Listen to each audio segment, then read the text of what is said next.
À l'écran, vous avez le dossier de travail de notre machine CentOS avec un fichier de configuration d'Ansible, ansible.cfg, un fichier host qui va contenir nos web serveurs, un fichier var.yaml qui va contenir nos variables qu'on va utiliser, un fichier keyfile qui va contenir les access key et les secret key, une page web index.php et un dossier playbook qui va contenir l'ensemble de nos playbooks. Alors, sur le fichier ansible.cfg, on indique à Ansible où rechercher nos web serveurs, à savoir le fichier host. On lui demande d'utiliser le nom d'utilisateur EC2user et la clé keeper.pm pour se connecter par SSH au niveau de nos serveurs. C'est la même clé qui a été générée au niveau d'AWS. Alors, sur le fichier host, j'ai créé deux groupes, le groupe local et le groupe web server. J'ai demandé à Ansible de ne pas établir une connexion SSH pour le groupe local puisqu'il s'agit de notre machine CentOS. Par contre, pour le groupe web server, une connexion SSH se fera et les adresses IP sont renseignées sous forme de liste lorsqu'on aura exécuté le playbook déployé EC2.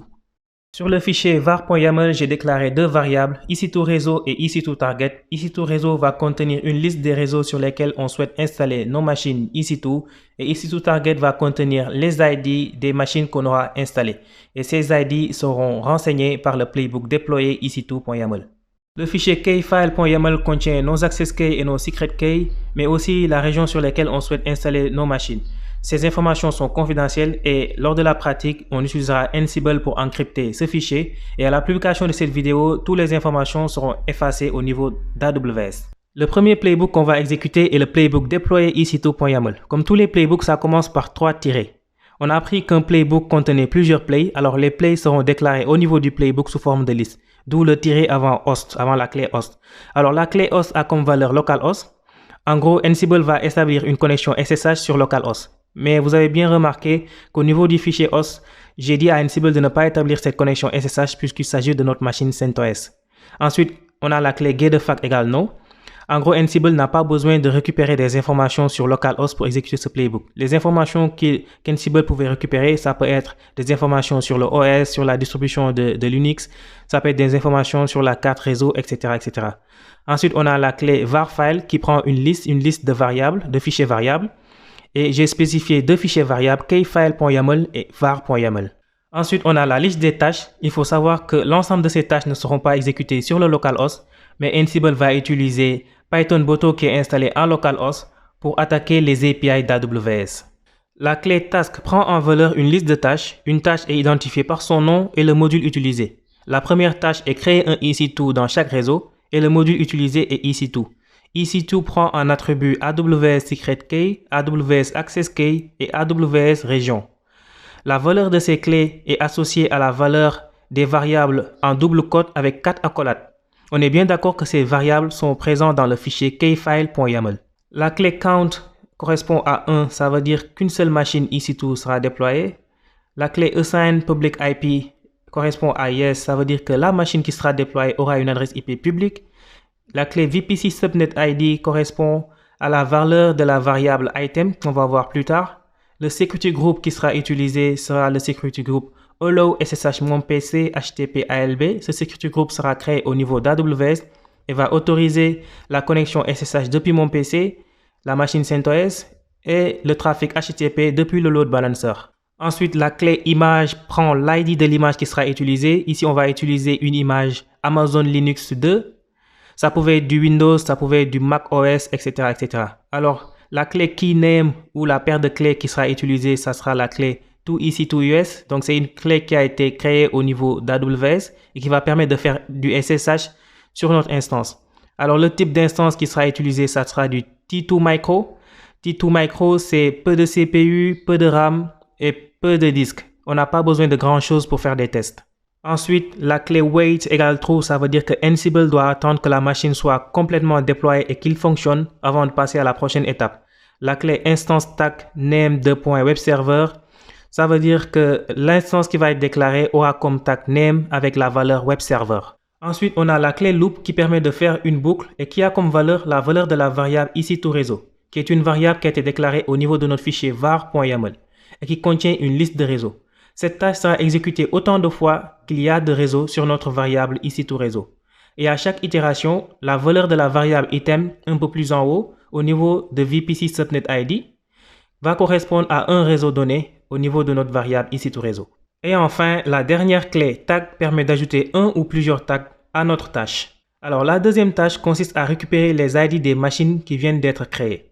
Il prend comme module EC2 Instance Info avec les mêmes secret key, access key et région que la tâche précédente et qui a une clé filter qui prend un attribut tag name et instance state name qui permet de récupérer que les informations des machines qui ont le tag name avec la valeur web server et qui sont actuellement en mode running.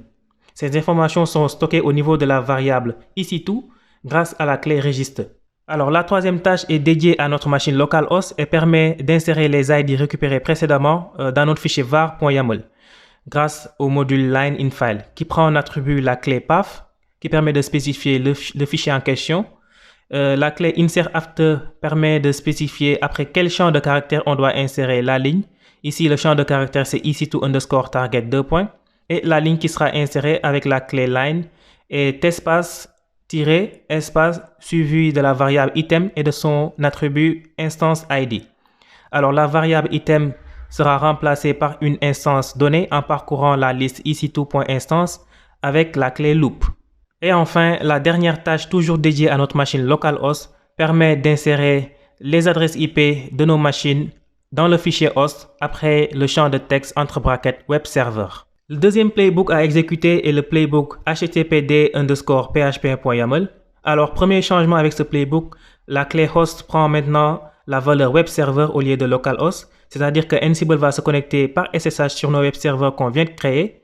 Et la première clé qu'on va découvrir est become 2.true. Ça veut dire que l'ensemble des tâches qui vont être exécutées avec ce playbook doivent être exécutées en mode root ou bien en mode sudo. La première tâche qui a comme module yum et les attributs name et state permet d'installer la dernière version de HTTPD et PHP. La deuxième tâche qui a comme module copy avec les attributs source et destination permet de copier le fichier index.php depuis notre machine localhost vers nos web servers dans le dossier /var/www/html. La clé notify restart_httpd permet d'exécuter la tâche restart_httpd lorsqu'il y a un changement sur la machine de destination. La dernière tâche est un handler, c'est-à-dire qu'il ne s'exécute que lorsqu'il a été notifié par une autre tâche. Il a comme module service avec les attributs name, state et enabled. Enable pour activer HTTPD parce qu'il a juste été installé lors de la première tâche. State pour redémarrer HTTPD pour prendre en compte le fichier index.php qui vient d'être ajouté. Le dernier playbook à exécuter est le playbook deploy ELB. Alors ce playbook est similaire au playbook deploy EC2 dans la mesure où il s'exécute à partir de notre machine localhost vers le cloud d'AWS. Alors la première tâche consiste à créer un target group avec le module ELB_target_group qui prend en attribut les secret key, les access key, la région, mais aussi la clé VPC ID qui permet de spécifier le VPC sur lequel le target group sera installé. State 2.présent, ça permet de dire à Ansible que si ce target group n'existe pas, alors crée-le. Le nom, ça sera mes web servers et le target group sera installé pour le protocole HTTP et le port 80. Ensuite, on a les valeurs des health checks pour tester si nos instances sont toujours en vie. Et le type de target group qui sera installé, ça sera un target group de type instance. Il y a aussi les target group de type IP et les target group de type fonction lambda. La deuxième tâche consiste à ajouter les ID de nos machines EC2 au niveau du target group mes web server. Cette tâche utilise le module ELB target et utilise aussi la clé loop pour parcourir la variable EC2 target qui se trouve dans le fichier var.yaml et qui contient la liste des ID de nos instances. Et enfin, la dernière tâche consiste à créer un application load balancer avec le module ELB_application_lb qui prend aussi les mêmes attributs secret key, access key et région. On avait dit qu'un load balancer avait besoin d'un security group pour être protégé. Alors le security group qui sera utilisé, ça sera allow http all. Le nom du load balancer, ça sera mon ALB. Le state présent permet de créer le load balancer s'il n'existe pas. Et le load balancer sera associé au réseau EC2 réseau, qui est une variable contenue dans le fichier var.yaml. Alors, les réseaux doivent être dans des zones de disponibilité différentes, ce qui est le cas. Et le load balancer doit écouter pour le protocole HTTP et le port 80. Et l'action par défaut pour les requêtes HTTP est de le transférer vers le target group mes web servers. C'est la fin de cette deuxième partie. Vous trouverez la pratique de tout ce qui a été dit en commentaire de ce post.